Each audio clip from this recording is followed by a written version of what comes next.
waxa hal mar baraha bulshada iyo indhaha taageerayaasha koobka caalamka ee qadar ku sugan soo jiitay wiilkan ku caanbaxay kelmadda metro ama lagu magacaabo Metro Guy ama Metro Man. waxa uu kamid ahaa shaqaalaha loogu talagalay inay hagaan taageerayaasha kooxaha u safanaya koobka qaramada. Haddaba isagu shaqadiisii ama adeegii uu bixinayay waxa uu gutay sidii ugu haboonayd. waxa dadka soo jiitay waa xamaasadda iyo hal-abuurnimada uu la yimiday isagoo waajibkiisa gudanaya. Metro Station waa goob tareen laga raacayo markaasi stationka si uu tilmaamo ayaa waxa uu la yimiday hab ka duwan shaqaalaha kale ee isaga la joogay goobta.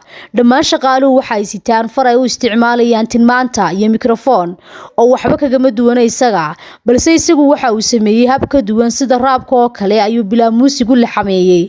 dadka wadada marayana way la qaadayaan, isagu waxa uu ku dhawaaqayaa Metro. taageerayaasha wadada qulqulayna waxay raacinayaan This Way. in yar markay wadaan toonka ay bedelayaan. bal aynu wada eegno sida ay wax u dhaceen. Metro Metro Metro Metro This way This way This way This way This way. muuqaaladii laga duubay ayaa isla markiiba qabsaday baraha bulshada, isagana waa la abaalmariyay.